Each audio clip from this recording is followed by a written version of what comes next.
Well, 8 Senate Democrats done shit the fucking bed.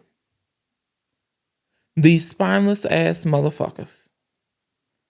I am so sick of this party always shooting itself in the foot, trying to moderate in an environment of extremism, where the Republicans aren't at the negotiating table. Yet we are always looking for their seal of approval from the minority when we have the majority, and then we lose the majority because of that, and still are unwilling to fight in the minority like the Republicans do. Y'all, I'm so pissed. And it is time for change. Make sure you subscribe and hit the like button. This is Pragmotiv News, and I'm Kameron.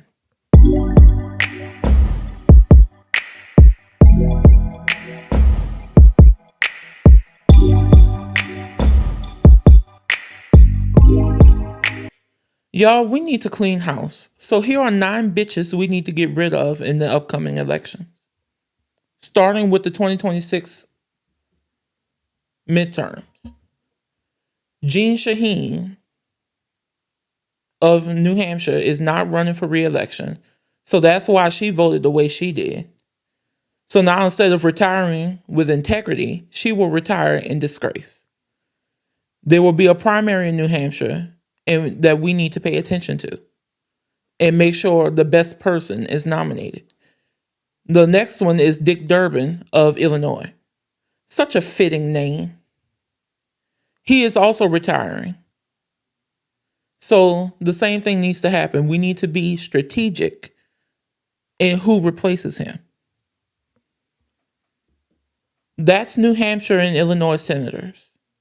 Those are 2 safe blue states. So we can elect 2 far left candidates there. Looking ahead to the 2028 presidential, there are 4 idiots that need to be replaced. And here they are. Maggie Hassan of New Hampshire, the same state as Jeanne Shaheen. Catherine Cortez Masto of Nevada. Chuck Schumer ass in New York. And John Fetterman in Pennsylvania. All of them are up for re-election in 2028 when we elect a new president. So we need to replace them so they don't fuck up our feng shui in 2029 when we take over. Next is the 2030 midterms. That's our next opportunity to replace Angus King, the independent from Maine, Jackie Rosen in Nevada, the same state as Catherine Cortez Masto, and Tim Kaine of Virginia.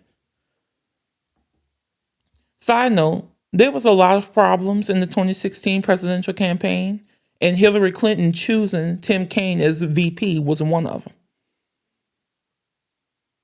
So I'm putting all of their names and pictures up and calling for them to be unelected because they are weak and spineless and are unwilling to match the Republicans' energy when the people they are elected to represent are asking them to do so.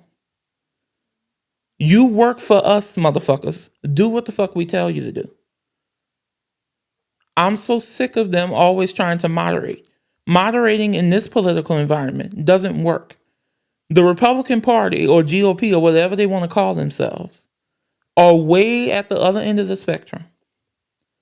So moderating extremism would mean Democrats would need to be center right, not left at all. And that's not what people want. People want Medicare for all. So why the fuck aren't we running on that? We need to stop electing people who are not going to do what we want, we the people. The thing that pisses me off the most is that Democrats set out to fight for people's healthcare premiums to stay where they are and not double, triple, or even in some cases quadruple.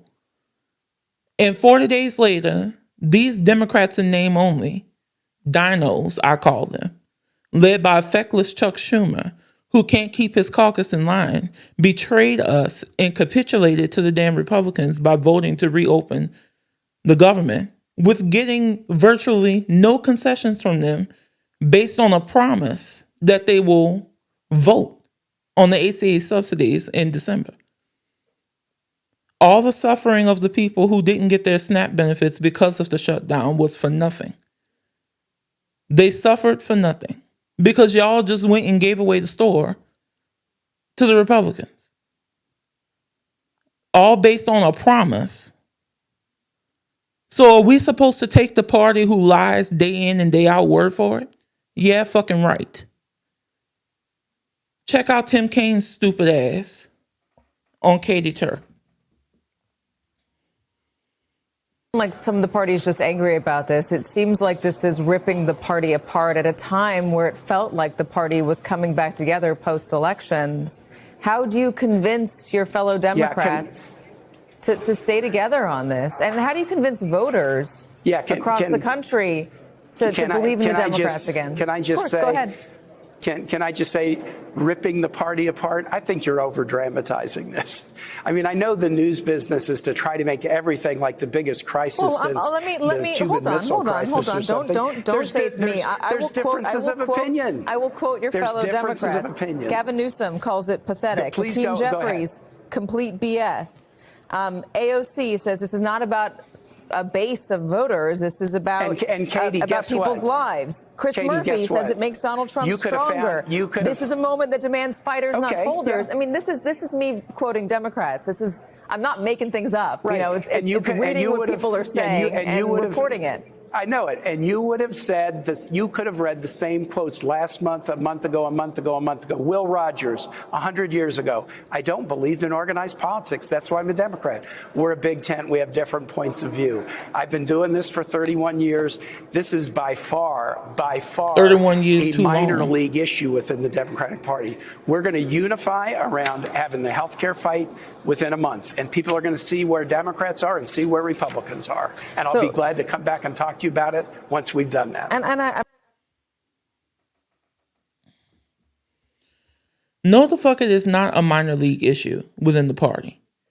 It is absolutely a major issue. You're just in denial. We, the people, the base of the party, are angry with you because once again, you've negotiated your draws away and have nothing in return but a promise to vote on it later. And now you have zero leverage. Bitch, please.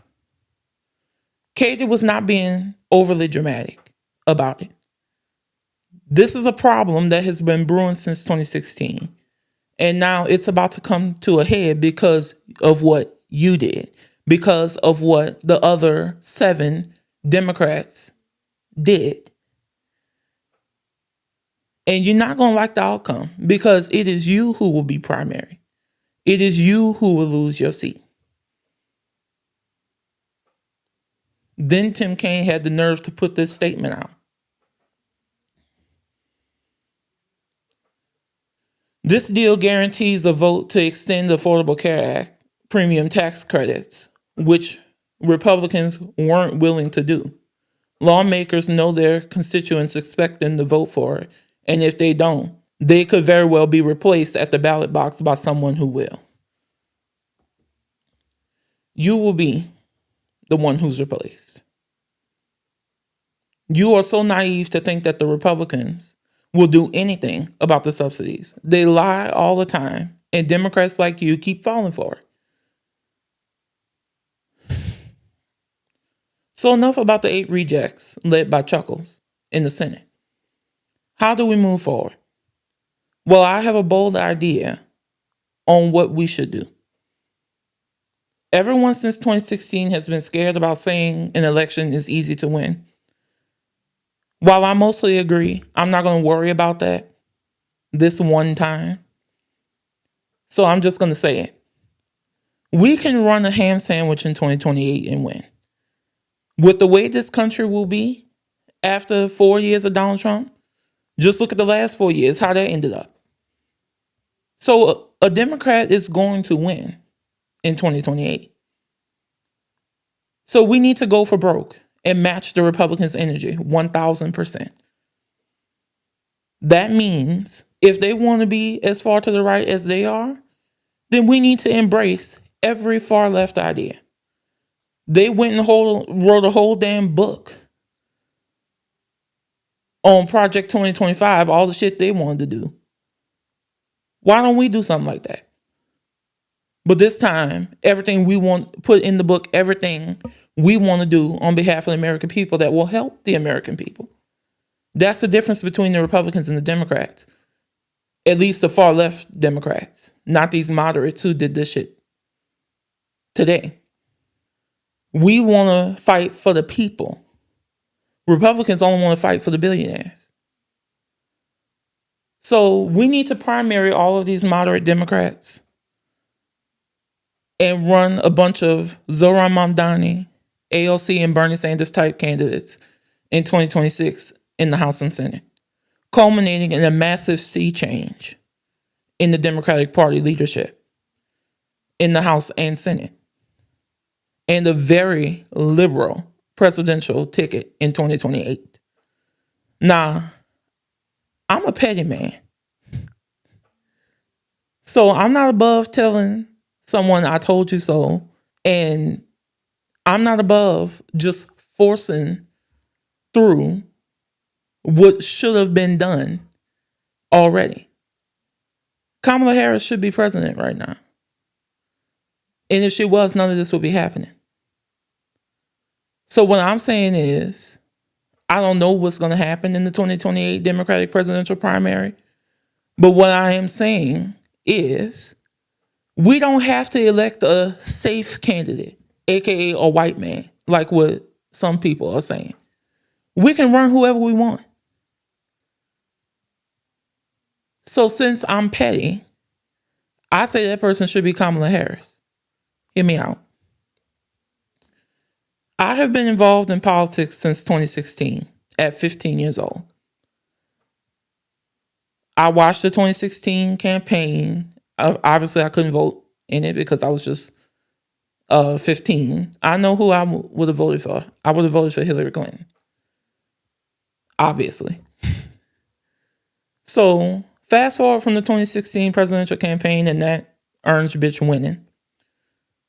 Let's talk about the Kavanaugh confirmation. A few Democrats was really taking Brett Kavanaugh to task.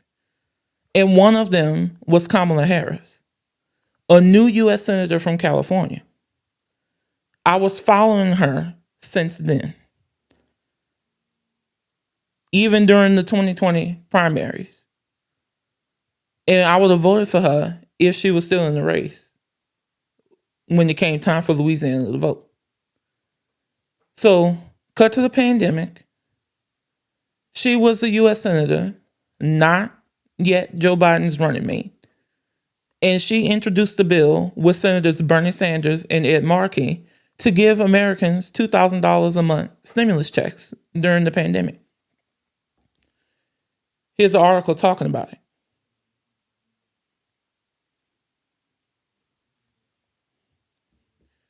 It didn't go anywhere because moderate Democrats like Nancy Pelosi, Chuck Schumer, and them didn't push for it in negotiations with the Republicans, who controlled the Senate and the White House at the time.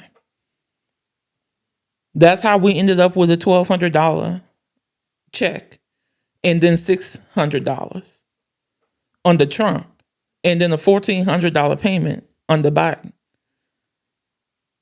That's an example of the party moderating instead of going far left.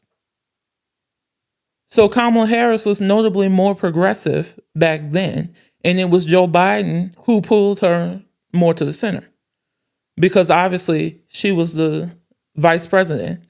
So she had to toe the administration line. That's how that works. And because people don't know that's how it works, they didn't realize that Kamala Harris is actually a progressive and not a centrist. So I propose we go into the primary with an open mind, give her a chance, and then nominate her. Then she should choose a running mate to pull the ticket further left. And that running mate should be Alexandria Ocasio-Cortez. I want a ticket that's going to scare the hell out of them Republicans. I personally would enjoy seeing Kamala Harris as the nominee because those who didn't vote for her because of her laugh or whatever other stupid ass reason they gave for not supporting her, they're going to have to support her now if they want the suffering to stop, the suffering that the Republican policies that they voted for are causing, they're going to have to support her just because of that.